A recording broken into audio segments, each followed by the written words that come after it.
Everybody, thanks for joining the ConsumerFi podcast. Today we have Abhishek Goel. Did I pronounce your last name right? You did. Abhishek Goel. Okay. Well, I got the first name right. That's the harder one, I think. Abhishek Goel is the founder and CEO and chief data scientist with Dasceq. Is that Dasceq? Did I pronounce that right? Dasceq. Dasceq. Yes. Okay. Well, we're learning on the fly here. Abhishek's a great guy, always a smile on his face. Met you a couple years ago at one of the conferences when your business was not where it is today. You guys have done very well. Maybe give us a little bit of a background on yourself and Dasceq. Absolutely. So I've been on the AI space for the last 15 years. I was fortunate to start when AI, machine learning, predictive modeling, whatever you was to say, it was just growing. So I started my career with multiple banks. I've been fortunate to work for all the top 10 banks. As part of that, I've done more than 300 AI machine learning based projects, and I've optimized more than $3 billion worth of revenue and cost optimization. The cool part about this journey is that my first project was a collection project. And the other part that really still kind of resonates with me has been in my DNA is that be willing to listen first. As AI, as data scientists, we all get into this block, oh, my way is the best way. But when I first started my first project, I went to a collection manager, and his first reaction is, why don't you go and sit with my people before you come and tell me how to run my shop? Mm-hmm. And I think that has been kind of a cornerstone of how I built my career, because I am not an expert in what they do. I'm an expert in taking the data, looking at the problem and I'm the quarterback that will take you to the finish line, right? Using technology. That's my expertise. So I think that is that learning still resonates with me, that don't expect to be just heard, right? First understand, listen, and then we'll figure out and walk the path together. Did you sit with those collectors? Did you end up doing that? Absolutely. And absolutely. How did that go? Tell us about that. It was phenomenal, because I was a guy who was just out of my grad school, and I rolled up my sleeves, and you just have to understand one more background about me. I started my first company when I was 16-year-old. Our family was going through a financial situation. I gave my last exam on 10th grade. And from there, I took a public transport bus to go and sit with my dad. And we started a courier company, like a simple logistics company. It's not like fancy as we have FedEx and out here. It was really simple. And I grew it to a level where we were able to pay our bills, and it was pretty good. And I realized that I need to do more in life. And I went and joined a small machinery company. They're a mid-sized machinery company. So one day I was boss, and I bossed around probably 10 people at the age of 16, right? Which was a great feeling. And next day I worked for a company that has got roughly like 300 employees. And when you are the first day in that job, you are the bottom of the barrel. So you're not the boss. And even like in India, we used to have those clerks, the movies that you see, right? People bringing files and receptionists and all those, and typists and all those old stuff. And when I was my first day in the job, even they look at me and like, hey, you should be doing this. Why are you standing downstairs? And I'm like, really? I cannot even have a 5 minutes break, as if I'm not the slave of the company, but I'm your slave now. Right. So when you go through that, those moments, right, you just develop a different sense of humor. And I was like, I figured out how to make friends. Means no matter what is the situation, I would make friends. So when I really joined and I moved from there to multiple levels, and at the end I was managing a factory floor of 100 people. And I had no technical degree in a manufacturing shop. So the bottom line I'm trying to say is that was not new to me. Sitting with a bunch of collectors, it did not feel foreign to me. It did not feel that I was a better one and these are the worst one, right? Right. I never came from that perspective. I thought it was an honorable job, and because I've pretty much done any grunt work out there, so I have kind of a different appreciation for the world, and that really helped me to connect with those folks. And once we connect, when we understand the challenges, then then it's much easier to solve it through data and analytics. That's the easier part to be done. Yeah. And you know what? I think anybody who came in as a manager into any kind of operation, whether it's a consumer lending operation or a manufacturing operation, it is not easy to gain the trust and respect of those that you serve as your employees, right? And Yep. you need to lead these people, and that's tough. I remember getting into credit with Capital One, and I can't say that I've underwritten a loan, right? At that point. Mm-hmm. And so, I forget if it was me or my manager said, yeah, you're just going to sit there and train. We're just going to train you how to underwrite loans. And, in doing so, you'll gain the knowledge, but we'll do it behind the scenes, right? We're not going to do it in front of everybody. But I was fine. If you want to do it in front of everybody, that was fine too. I didn't care. I wanted people to see, right, that I was willing to learn and that I didn't know everything. And that conveys a lot to me as a leader, to let people know I respect you for your skills that you have.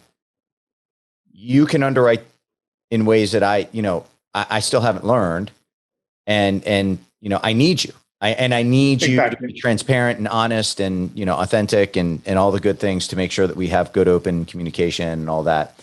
That was my piece. My piece was I'll give you whatever you want as long as you really just consistently give me good communication and let me know where I stand. Absolutely. There's nothing worse than looking at people's eyes and knowing that you lost them, and then you just think, oh man, this is. And that's one thing that I always tell my team also, right? Till this day, like, see, everything is sweat and tear. If you really want to grow in your life, you have to embrace the sweat and tear. If you are not willing to do sweat and tear, means sweat and tear comes from hard work.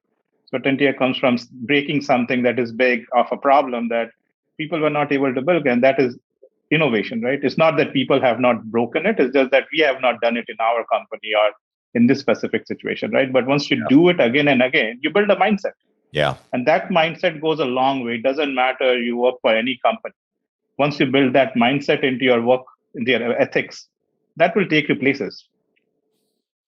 So you take things from where we had there, and then you go to some things that are changing today, right? So, one of the things that we talked about with connecting with our employees in a new environment is to build that rapport, to build that trust, and to take a step back and to learn.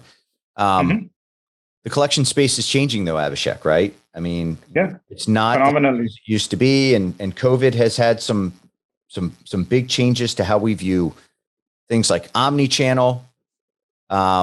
We've had some changes to the regulatory environment as well. At least there are some things around FDCPA. That's something that we wanted to talk about some of the changes in the landscape of collections, and absolutely something that you're obviously near and dear to, that the work that you do with Dasceq. You guys build pretty cool omni-channel AI enabled, recommendation engine. What do you call them? Recommendation engine or next best action engine. Yeah. Which I really like. So that's a great use of AI, because you're not, the way that I hear that, and you tell me if this is the right interpretation, I'm not telling you, hey, it's day whatever, you got to go repossess this car. It's going to be, you have an array of options. Which do you seem to be most appropriate given the circumstance of you have the guy on the phone right now, or the person is completely silent. Maybe they're silent, but they just responded to a text message, right? So there's a number of twists and turns that you can kind of evaluate, right? Absolutely. That's what the algorithm machine learning part of the hood does. Yeah. You have the other thing that we bring also is the risk aspect. So the traditional payment propensities, we layer that on top of what we call contact propensities. And then we layer on top to understand consumer intent and consumer behavior. Because when you think about the intent, somebody responding to your message versus not responding, there is a lot that gets communicated. Yeah. And then finally, like, what should we do next? Right? What is our recommendation next? So we have like a multiple tiers, and below that, all of that sits on top of our repository, where we have processed more than we have processed about 150 million delinquency loans, and about $45 billion these algorithms have processed from our clients' data. Is that broader data set applicable like to a number of clients? Like, can you use that information to strengthen the maybe thinner file size on the part of a client? Absolutely. Because see, think about it this way, right? Till today, let's say a client makes 3 calls per day. Now, suddenly we are forced to make 1 call or text message, right? which population should get what kind of treatment. Yeah. So since we have like 8 billion data points, and these data points are basically what we do is we take your entire call data, email data, text data. Like we take it for last 1 year. We have put a lot of wrappers around it and a lot of variables around it. So we create our own 400 variables on top of this data set. That's what we have been pushing every day to create more and more, because that gives the stability to the model that helps us understand the consumer behavior, right? And that is our unique USP. And now when we layer it on top of AI and segments, we know which segments behave in what way. So it's very easy for us to come in and say, there are 40 segments. These are the 10 segments that really don't need calling. I've seen it again and again, right? Yeah. So that is where the machine learning kicks it from. So you really get a good leapfrog in the whole process. You're getting a best time to call. You're getting a best channel. You're getting a best and a collections kind of scheme behind it, which I really like. How do you think about optimizing? And one more important thing that we forget is we see on average at least 18% more dollars getting collected through this process. So I'm talking about a champion challenger with all our clients that we have run for more than 24 months through COVID, before COVID, during COVID. But we have seen at least on average 18% more dollars getting collected by using this less call, more empathetic connections. In order for this to work, do they have to be in like a forced call environment? No, we can do it. It doesn't matter how you're set up. We have got pretty deep frameworks that I've leveraged for a long time that it becomes plug and play. Because see, algorithms are only one piece of it, right? So you are exactly pointing out, it's not the software that only brings the solution, right? How do you integrate the software into the collection strategy? That is where you're going to make the difference. And the way we integrate that, depending on how the shop is set up, how your strategies are set up today, is going to be a little bit different. But we have a robust framework that can go, and like I'm also talking about how compliance works, how tech works, right? So all of those factors, like we probably look at more than 100 plus factors inside this framework. And that is the reason we get that success. Because that is where the expertise of ours comes in place. How do you think, Abhishek, about like trying to optimize channels? So for example, I think with omni-channel, I feel like the American consumer is really telling us through their actions and their preferences, that they would, I think most of us would prefer to get text message with, hey, your account's due or something like that. How do you view, optimizing towards that when there may not be that impetus in the data to say that they want this, and yet, this is kind of what consumers want? Like, how do you drive an architectural change like that from a heavy call based collections group over towards more heavy on some of these other channels?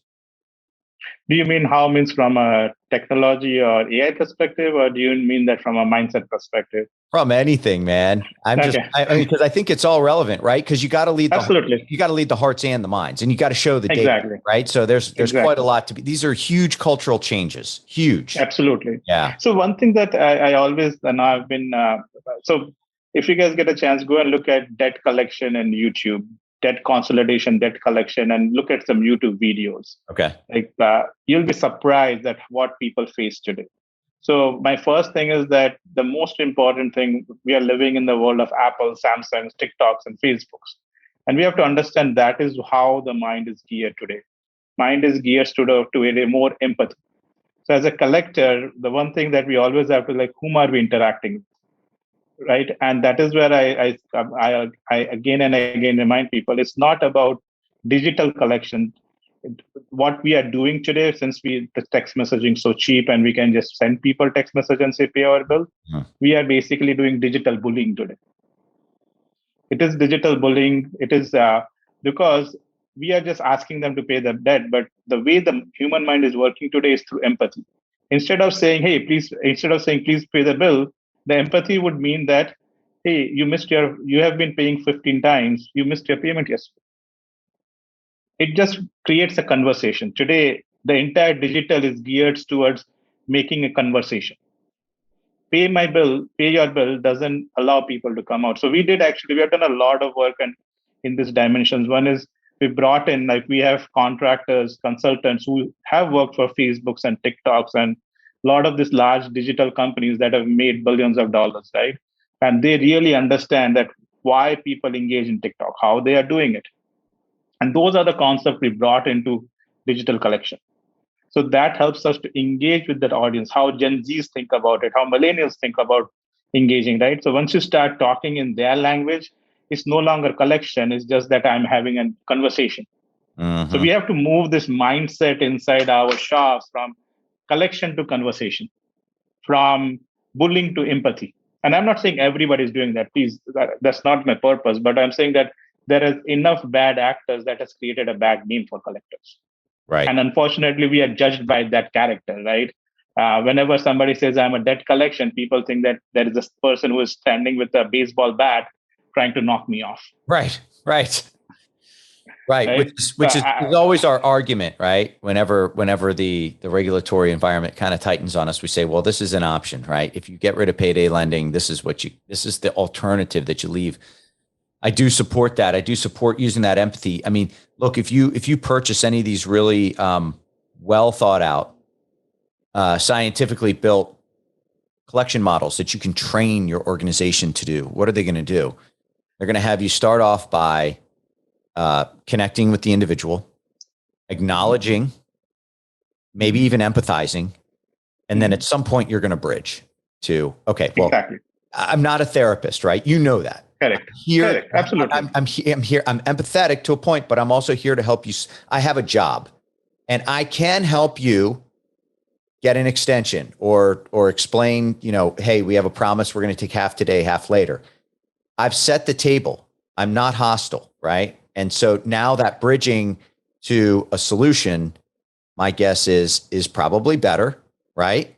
Because I'm coming with honey and not vinegar. Right. And that's, Joel, that is exactly the point. Basically, the whole idea of the reason going empathy and digital AI and using experts is that they will call in.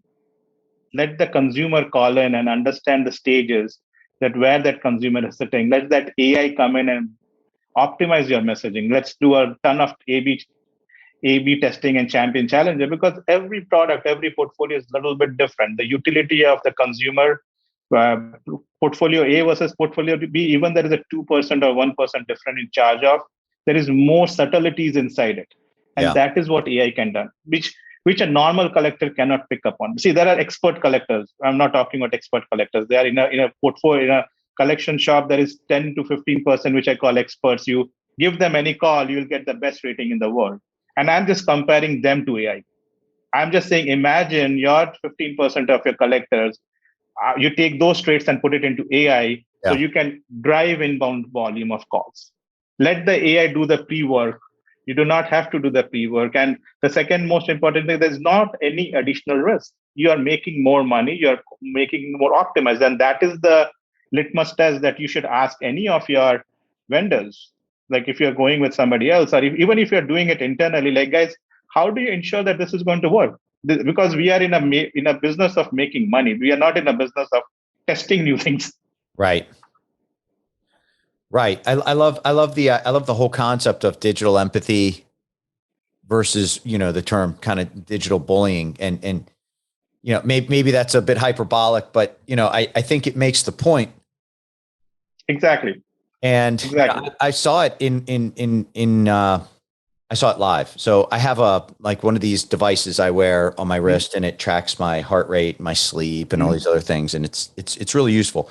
The charger for it is nice, but they're kind of like you plug them in and then you stick them on top of the thing, and then there's something. It's a great design because like the Apple Watch, like if I put the Apple Watch on, I can't get sleep tracking with it because you have to charge it for some time. I'll charge it during the night. So you put this on, you can sleep with it. It's fine. It's great design, but it's a little flimsy and they keep breaking. So I was on a chat, right? I was on a chat yesterday, Labor Day, with them, and they start off with all this empathy. Hey, we're so glad, all this stuff. We're so sorry that you had to deal with this. I'm thinking it's not that big of a deal, right? You don't have to go over the top.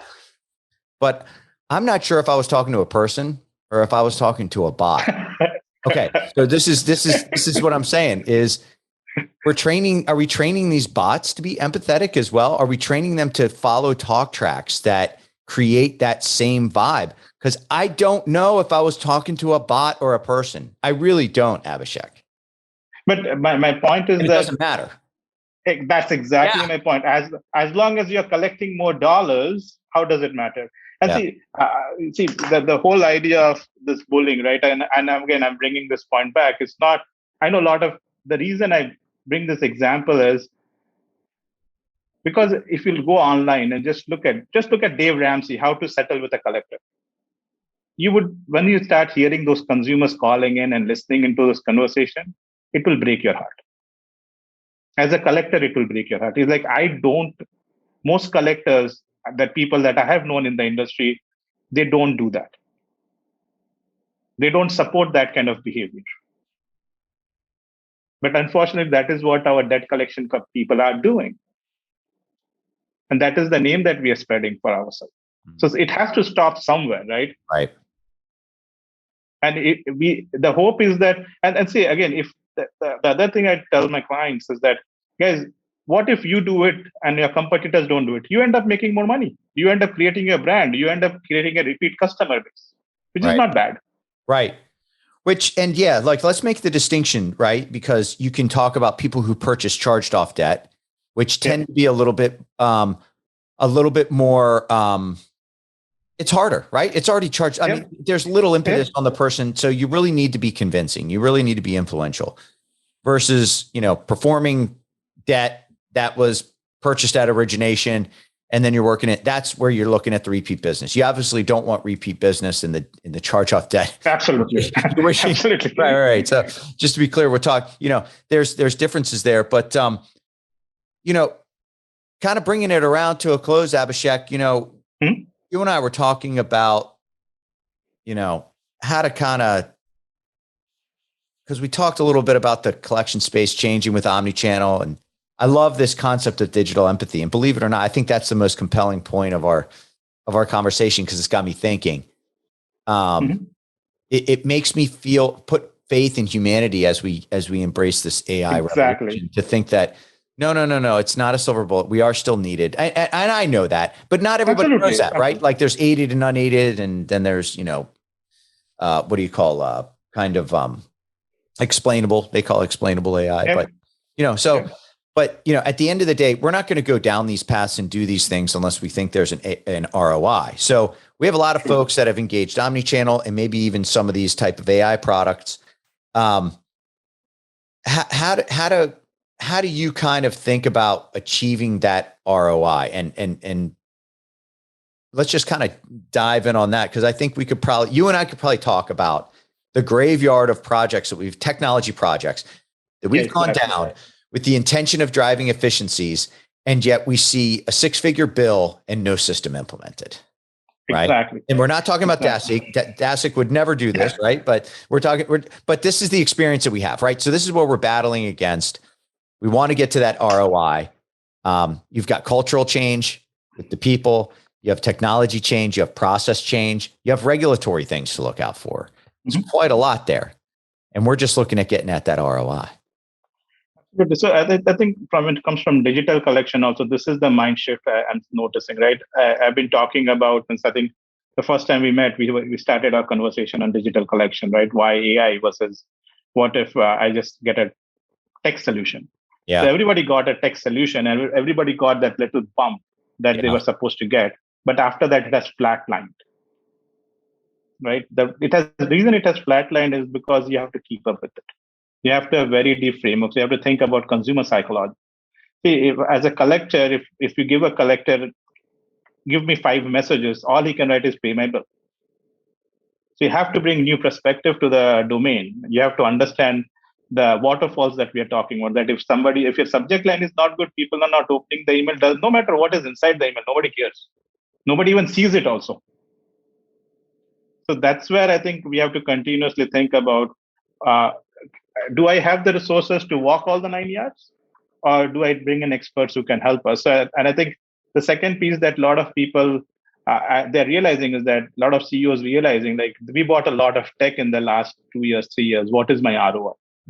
So now that question is very relevant. So you have to have, and this is where I always talk about after doing so many more than 300 projects with all these companies. See, everybody has tech. If you think about Citibanks of the world, everybody has tech, right? And new tech is also required. I'm not saying new tech is not required, but it has to also integrate and fit into the box of Citi. It has to integrate and fit into the box of that company, right? So that's the reason I have also developed my own frameworks that how do we really implement it? How do we really do deep implementation and integrations without asking for a lot of money? Because at the end of the day, what we all care about is the ROI of the project. And that ROI, as you said, is not just about technology. It's about all the other factors that come into integration, how the IT, how do you really work with your customers, how they perceive. So we have removed a lot of friction points. Like if I go to a collector and say, please send a text message, they would take a lot of time to send them, and they are not going to follow my messaging script. So I'd rather automate it. So we went in and automated it. Now, when I started automating, like what is the next step? Okay, we should put more AI into it so that we can understand that which person is more adapt to text messaging A versus B versus C versus D versus E. Now we should further go forward and do champion challenger. And this is the way we have deepened the product in the last 3 years. I like that. And that is where the leapfrog is happening. That is exactly where the leapfrog is happening. And that is where you bring an external mindset to get to the ROI. And that's what I ask my clients also. Like, hey, if you don't get the ROI, don't pay me. Do a pilot and walk off. Yeah. Right. But I'm glad that we have not had that situation. Again, I'm not trying to self-promote out here, but what I'm saying is that it's a big deal. It's a big deal. Look, Abhishek, you've probably worked on projects where you say the actual technology product that you delivered to them.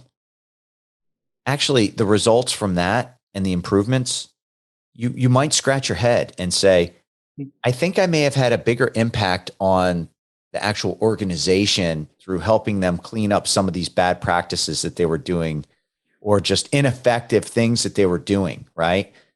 Yep. That we knocked out on day one, right? And so this is one of the things that I really love about being in a servant type, position. Obviously I'm here to serve in multiple ways with Nortridge, with podcast, with NAF.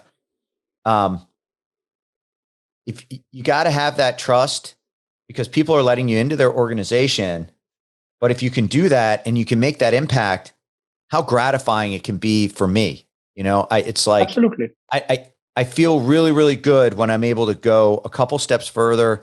And for me, it's simple on the system side, on the loan management side. It might just be, hey, I'm thinking of a couple solutions. One's ours, and then there's maybe a partner organization. And by the way, let's process map this thing out, and let's really build up some basic decisioning to go, like a tree of decisions, to go through for this particular process, right? Mm-hmm. I have I've been blessed to have really great experiences, right? Like I'm not a statistician. I'm not as technical as you, but I've swam in those waters and I've done process engineering. So I feel very useful right? That I'm able to take these skills and apply them. And that's one of the things that I think is really special that makes me feel really, really good about being in these positions is there are the technology pieces there, but there's obviously these other pieces that you can work on the fringes that can really be really impactful and can really help. And Joel, you're hitting the nail at the head. It's not about technology; it's about expertise. See, if a person is as simple as if somebody learns to ride a bike, or let's say somebody learns to drive a car, he can take a car to 100 miles per hour. But we all know what is the consequences. Taking a car to 100-mile-hours is not a cool deal. You know that's a secret recipe of disaster. Are you kidding? I've ridden with you before. That's how you drive. Hey, but I have 15 years experience driving car also. Okay. So I and you can drive that, right? And we can be perfectly cool and we are perfectly safe, right? And that is the difference, right? That when you, as a company, see lending companies, they have done awesome job with underwriting, pricing. You can talk to them, they understand. I don't understand all the things that they do in pricing. Right. I cannot because That's not my expertise. That's your I can domain. build Yeah. algorithm. Yeah, that's not my domain. But when it comes to collection and when it comes to integrating, again, I am not the person if you put on phone, I will not be the best collector. I'm just Right. being honest, right? I am not. Have you ever tried? I have. I did too. And they were so happy to get me off the phones. It was out of necessity. Yeah. We were short and it was like, we got to get this guy off the phone, because I would listen to every little story from people and I would just get so moved and I would be empathetic, and then I would forget to bridge, and I'd forget to call to action. I'd just be like, oh man, that's so sad. Okay, well, will you go take care of that and I'll call you later? And they look at me and they never pick up the phone. What are you doing, man? What are you doing? Yeah, you got to have, you just lost that $500. It's an interesting individual. You have to live in some measure of paradox, I think, or look, it's that I am ultimately helping you. It may not seem like it today because I'm asking you to pay me money, but it's an obligation that you need. You were talking about a car, right? In automotive land. You need the car. We are trying to just help you. I'm your lifeline. I'm the guy you have into the main line. So, use me if and you can always take referrals, right? That has Dasceq come back and delivered, right? Has they delivered on that ROI that they promised? Yeah. And that's the reason we talk about try and buy, right? Don't see, we say that you have 90 days to put a pilot and figure out, right, if this is working for you. I'm glad that we have not had a client saying no to us. So knock on wood on that. Yeah. We have gone through multiple pilots, and that's the relationship, that's the expertise, right? And see, there's some things that are very easy for us to do. There's some things that are very hard for us. What my principle is, get the expert. The thing that you're not good at, get an expert. Let him do it, because he will do a transformation in 2 months, 3 months, which would have taken the organization 12 months. And we get stuck with so many other projects and we forget about it, right? Yeah. So that's the way. It's the best way to get to your ROI in the shortest period of time. And if you're getting the ROI and you're getting 4x, 5x return on it, what else you can ask for? Yeah. Well, I love the model. I love the product. I love the man. Abhishek, thank you so much for being on the pod today, man. Awesome. Thank you. No, it was really good to connect with you last week, and great to be part of this. And I'm happy to even see. You'll see me. I write. I do a lot of writing. I do a lot of podcasting. I'm always happy to just have a brainstorming session with the teams. It's not that you have to hire, you have to buy the product. It's nothing like that. It's always ways I'm happy to contribute in some way or the other, right? Somebody wants to reach out, hey, Abhishek, this is my problem. What do you think about it? I'm happy to give my honest opinion about it. It doesn't mean that, Dasceq is not for every company. Every company has to buy Dasceq, right? There are a lot of different things that happen, and we may not be the right product for every company out there, but we are always happy to serve in some way or the other. Yeah. Yeah. I feel the same way. I just love getting I love phone calls, to be honest. Yeah, I agree. It's the antithesis of what the consumer wants in the debt collection space. I want to hear your voice on the phone. It's so much easier sometimes than pecking an email. I try to make sure that my phone number is out there so people can get a hold of me really easily. True. Speaking of which, Abhishek, do you want to share what if somebody wants to take you up on that, give you a call, talk to you? What's the best way for them to get a hold of you? Email or phone. So either or. Okay. And I got it. It's Abhishek at Dasceq.com, and Dasceq is spelled Dasceq. Dasceq.com. You want to give your phone number too, or no? You're afraid? Not in podcast. I'm happy to put it in the writing. I get it. I put mine out there. It's everywhere. Abhishek, thank you so much for joining us today. Coming to us live from, looks like you're just above the Bay Bridge in San Francisco. Beautiful sunrise. I'm hanging on the top of the Bay Bridge. That's my point. Do you know they paint that thing once a year and they go one end to the other, and then that's a full year by the time they're done painting it, and then they have to come back the other way? Did you know that? Oh, wow. No, I did not know that. But I'm not damaging that paint, Joel. Don't worry about it. All right, everybody. Well, I have the most ergonomic shoes I'm wearing. We won't see Abhishek up painting the Bay Bridge in San Francisco. Abhishek, thank you so much for being on the pod today. Thank you. Thank you for inviting me. Thank you, Joel.